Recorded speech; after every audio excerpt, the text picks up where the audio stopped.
Diploma admission first year 2026 CAP round 3चा result म्हणजे allotment लागलेली आहे. ज्या विद्यार्थ्यांना 1 ते 6 पैकी कोणताही ऑप्शन मिळालेला आहे तो ऑटो फ्रीज होणार आहे.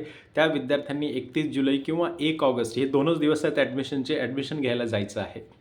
ज्या विद्यार्थ्यांना 7 किंवा 7पेक्षा जास्तीचा ऑप्शन मिळालेला आहे त्यांना वाटतंय की बाबा 7 किंवा 7पेक्षा जास्तीचा जो पण ऑप्शन मिळाला आहे तो पण ठीकच आहे, मला आता कॅप राऊंड 4ला जाण्याची इच्छा नाही आहे, तर असे लोक ॲडमिशन घेण्यासाठी ती सीट फ्रीज करून 31 जुलाई किंवा 1 ऑगस्टला एडमिशनला जाऊ शकतात.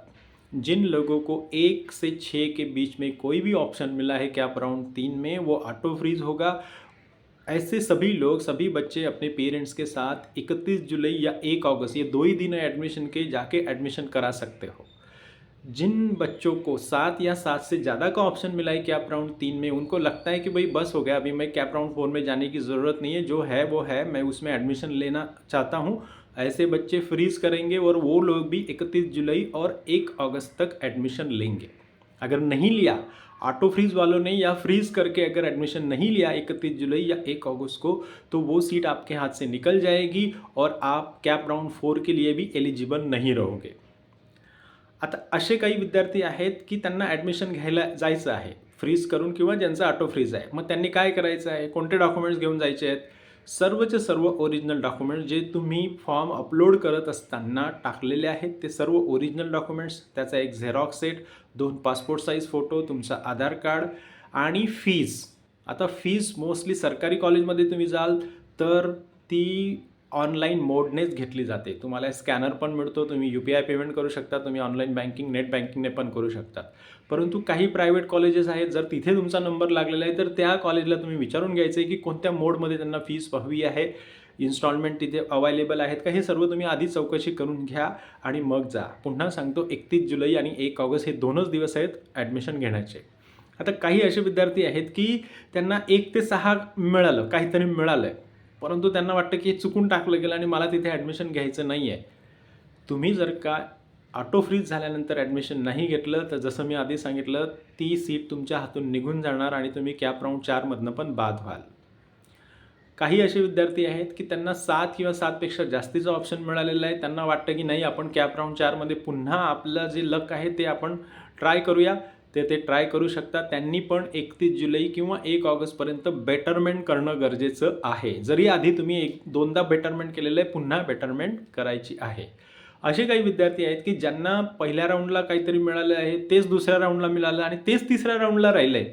अशा विद्यार्थ्यांनी पण 31 जुलै आणि 1 ऑगस्टला बेटरमेंट करायचं आहे, जर तुम्हाला जायचं असेल पुढच्या राऊंडला तर. जर तुम्हाला वाटतं की नाही बस झालं आता मला इथे ॲडमिशन घ्यायला काही हरकत नाही आहे, फ्रीज करायचं आणि 31 जुलै किंवा 1 ऑगस्टला ॲडमिशन घ्यायला जायचं आहे. आता असे काही विद्यार्थी आहेत की ज्यांना आतापर्यंत काहीच नाही मिळालेलं आहे, 1, 2, 3 कॅप राऊंडमध्ये त्यांना काहीच नाही मिळालं, ज्यांची मेरिट खूप कमी आहे, ज्यांचे मार्क्स खूप कमी आहेत, त्या लोकांनी काय करायचं आहे? काही नाही, शांत राहायचं आहे. 31 जुलै आणि 1 ऑगस्टचं ॲडमिशन होऊ द्यायचं आहे आणि त्याच्यानंतर कॅप राऊंड 4ची ज्यावेळेस ऑप्शन फॉर्म भरण्याची तारीख असेल त्यावेळेस ऑप्शन्स भरायचे, खूप जास्तीचे भरायचे, सरकारी, एडेड आणि त्याच्यानंतर प्रायव्हेट खूप सारे भरायचे, जेणेकरून तुम्हाला कॅप राऊंड 4ला काही ना काही सीट मिळेल.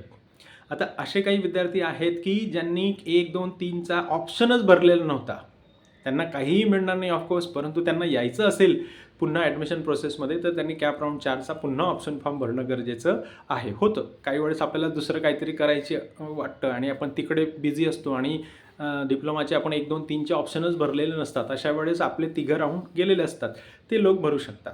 असे काही विद्यार्थी आहेत की ज्यांचे कॅप 2मध्ये ऑटो फ्रीज झालेलं होतं किंवा त्यांनी फ्रीज केलेलं होतं आणि त्यांनी ॲडमिशन घेतलेलं नाही, त्यांनी काय करायचं?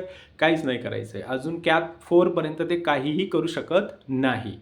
त्याच्यानंतर आणखी एक गोष्ट तुम्हाला सांगतो, ऑटो फ्रीज ज्यांचं झालेलं आहे 1 ते 6 पैकी कॅप राऊंड 3मध्ये, अशा विद्यार्थ्यांना वाटतं की मला नको इथे ॲडमिशन, मला काहीतरी वेगळं हवं होतं आणि हे चुकून टाकलं गेलं. अशा विद्यार्थ्यांना सांगतो की तुमच्याकडे एक छोटासा आणखी एक रे ऑफ होप असतो, एक आशेचा किरण असतो की तुम्ही आता जे मिळालेलं आहे तिथे ॲडमिशन घेऊन ठेवा आणि नॉन कॅप राऊंडसाठी पण पुन्हा तुम्ही एलिजिबल असतात. जरी तुमचं ॲडमिशन आता झालेलं असलं तरी तुम्ही जर नॉन कॅप राऊंडला तुम्हाला ॲडमिशन मिळालं, तुमच्या आवडीचा कोर्स मिळाला, तर तुम्ही कॅप 3मध्ये तुम्हाला मिळालेलं ॲडमिशन कॅन्सल करू शकता आणि वॅकन्सी राऊंडला जे मिळालेलं आहे तिथे तुम्ही ॲडमिशन घेऊ शकता. म्हणजे हा पण एक ऑप्शन आहे जेणेकरून काय होईल की वॅकन्सी राऊंडला जर काहीच नाही मिळालं तरी पण तुम्ही कॅप 3ला ॲडमिशन घेऊन ठेवले, ती सीट तुमच्याकडे राहील. तुम्ही जर आता घेतली नाही ती सीट ऑटो फ्रीज असताना किंवा फ्रीज केल्यानंतर, तर तुमच्याकडे ती पण राहणार नाही आणि वॅकन्सी राऊंडलाही तुम्हाला जर का काहीच नाही मिळालं तर मग तुमच्याकडे काहीही शिल्लक राहणार नाही. मग अशा प्रकारे मी आता जे तुम्हाला सांगितलेलं आहे ह्याच्या व्यतिरिक्त जर का तुमचा काही पर्टिक्युलर डाऊट असेल तर तुम्ही कमेंट करा, मी नक्कीच तुमच्या कमेंटला उत्तर देईल. पुन्हा सांगतो, ॲडमिशनसाठी 31 जुलै ते 1 ऑगस्ट हे 2च दिवस आहेत.